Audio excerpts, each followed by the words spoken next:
I've a good mind to knock your block off. Okay, I'm just going to try and end this conversation as quickly as I can, and I know I need to give him the newspaper so that he'll be distracted and I can steal his tools, so I'm going straight for that. I haven't got time to read that. Can't you see I'm busy? You could read it on your lunch break. 10 minutes is all I get. And if my boss had his way, I wouldn't get that.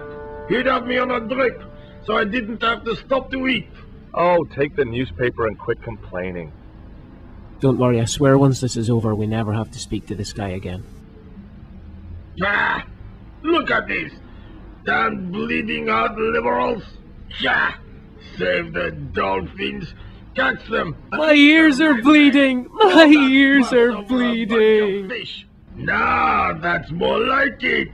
Look at the size of those. Like champagne bottle corks, no? Ah, what? This? Saladin running in the Prix de l'Arc de Triomphe. It's a racehorse? A horse? A legend. Bucephalus reborn, mon ami. Like a streak of lightning she is. Bucephalus was actually the name of Alexander the Great's horse. Just thought you might like to know that. Nope, okay, I'll shut up. Do me a favor, won't you? Keep an eye on my hole. I'm off to put some money on that knife. What about your toolbox? Stuff it. Help yourself. Man, that guy really needs some throat surgery or something. Jesus. And for some reason I have to wait for him to get off the screen before I can move again. And he actually gave me permission to take some of his tools. I don't think his boss will be too happy about that. I found just what I wanted.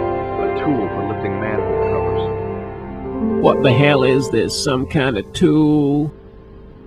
Isn't that convenient? Let's go back and open up that sewer then. Most of the game's pretty much like this, by the way. You have to distract someone so you can steal some of their stuff, which will grant you access to another area of the game. And you know what? It never gets old. George Stobart just makes it so much fun to break the law in the name of the greater good. It was a metal rod with a handle at one end and a short crosspiece at the other. You can examine items in the inventory as well, which is what I just did there. It's not always necessary, but sometimes George actually says some pretty interesting stuff. And once he's done using it, he puts this incredibly long tool back into his small jacket pocket. I lifted the cover to reveal what smelt like the entrance to a sewer. George Stobart, master of the understatement. He climbs down like a girl. Hey, those are some tight bands. Do you work out? Welcome to the sewers of Paris, everybody. You know, if there are sewers that actually look like this, that would be so cool, but I really doubt it. So let's investigate this thing on the floor then. It was a shiny red plastic ball, sat incongruously on the slippery green-slimed floor. That's some good alliteration of the S's.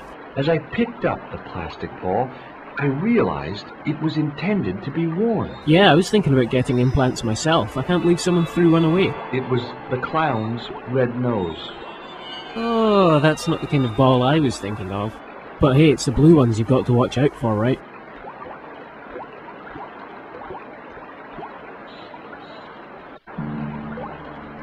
Just examine the nose, see if it gives me any clues. The nose was hollow.